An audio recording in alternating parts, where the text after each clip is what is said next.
नमस्ते आदरणीय श्रोताओं, अगर आपको ये मां की महिमा की वीडियो पसंद आए तो इस वीडियो को लाइक करें और हमारे चैनल दिव्य मंत्र ऑनलाइन को सब्सक्राइब करें।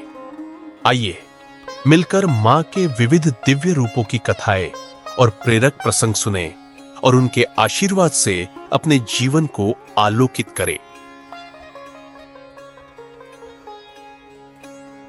जय माता दी।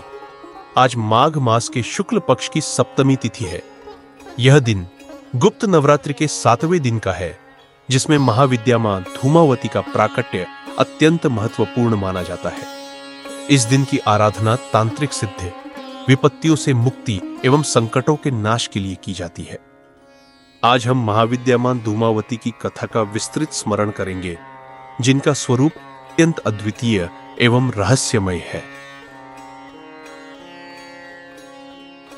महाविद्या मां धूमावती की पूजा के लिए कुछ विशेष नियम भी माने जाते हैं। ऐसा कहा जाता है कि देवी पार्वती के उन रूपों में से एक रूप, जिसे महाविद्या धूमावती के नाम से जाना जाता है, विधवा माता के समान प्रतीत होता है। इसलिए सुहागिन स्त्रियां इस रूप की पूजा करने से भयभीत रहती है, क्योंकि उन्हें वैधव्य का प्रभाव न होने का डर बना रहता है। अतः जो महिलाएं गुप्त नवरात्रि का व्रत रखती है, उन्हें महाविद्या धूमावती का केवल मन से ध्यान करना चाहिए, क्षमा प्रार्थना करनी चाहिए तथा अपने घर में सुख शांति की कामना करनी चाहिए।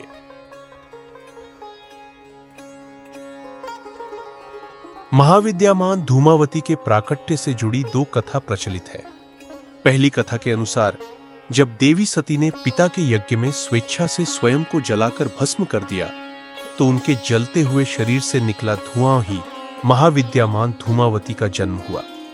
इस प्रकार मां धूमावती का स्वरूप सदैव उदास धुएं के रूप में प्रकट होता है, मानो बचा हुआ उदास धुआं ही उनके अंदर समाहित हो।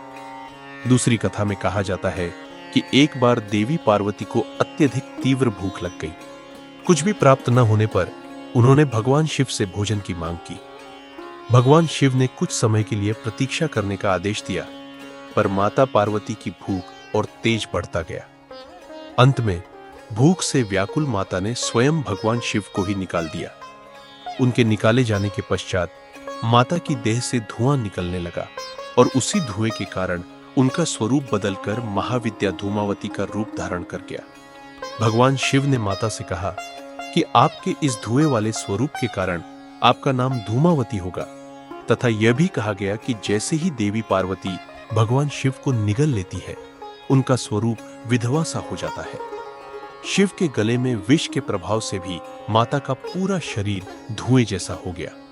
अतः भगवान शिव ने इतनी माया से माता पार्वती को शाप दिया कि आज से आप विधवा रहेंगी, और इसी कारण से आपका एक नाम महाविद्या धूमावती भी रखा गया। महाविद्यामान धूमावती का वास्तविक रूप अत्यंत अद्भुत एवं रहस्यमय है। शारीरिक रूप से उनका स्वरूप कुरूप, उबड़ खाबड़ एवं बेढंगी प्रतीत होता है।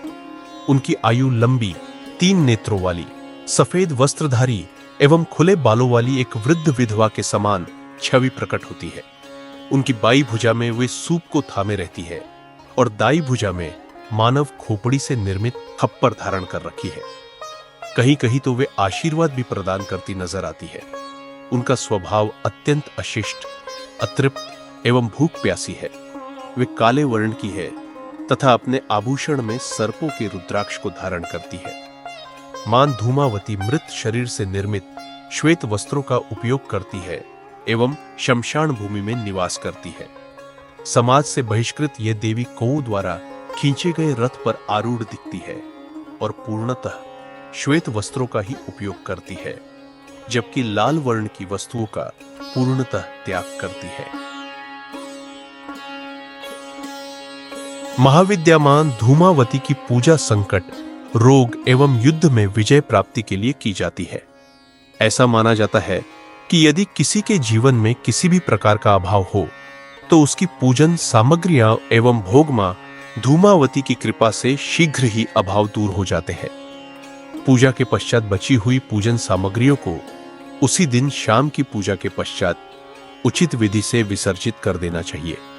चाहे वह पुष्प, अक्षत हो या मौसमी फल, मिठाई, बताशे या मिश्री हो, इन्हें गौ माता को अर्पित करना अनिवार्य माना जाता है। महाविद्या मां धूमावती की कथा में यह भी प्रकट होता है कि वह स्वयं नियंत्र महाशक्ति है, जिन्हें ऋग्वेद के रात्रि सूक्त में सतराकाहा कहा गया है, अर्थात सुखपूर्वक तारने योग्य। सृष्टि कला की देवी होने के कारण इन्हें कला प्रिय भी कहा जाता है और उनका मुख्य अस्त्र सूप है, जिसके द्वारा वे संपूर्ण विश्व को समेटकर महाप्रलय का संहार कर देती है।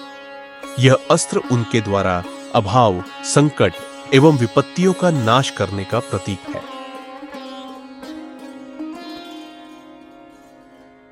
आज के इस 7वें दिन महाविद्या मां धूमावती की कथा में हमें यह सीख मिलती है कि विपत्तियां चाहे कितनी भी भयंकर क्यों न हो, उनके समाधान का मार्ग माता के चरणों में छिपा है। हालांकि उनका स्वरूप अत्यंत कठोर एवं विधवा जैसा प्रतीत होता है, पर उनकी पूजा से संकटों का नाश एवं युद्ध में विजय प्राप्ति होती है। जो भी व्यक्ति सच्चे मन से उनकी साधना करता है, उसे जीवन की सभी बाधाओं से मुक्ति मिल जाती है।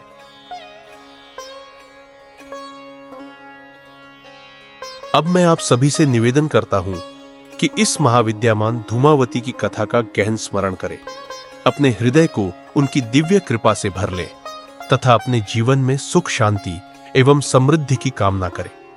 यदि यह कथा आपको प्रेरित कर रही हो तो कृपया कमेंट में जय मां धूमावती अवश्य लिखें, ताकि मां के प्रति हमारा सामूहिक उत्साह और समर्पण और भी अधिक प्रस्फुटित हो सके।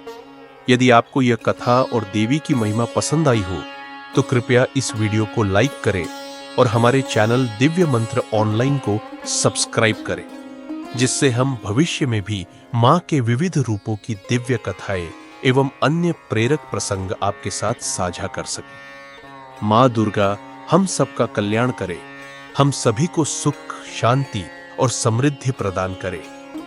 ओम दुर्गे देवी नमो नमः। जय माता दी।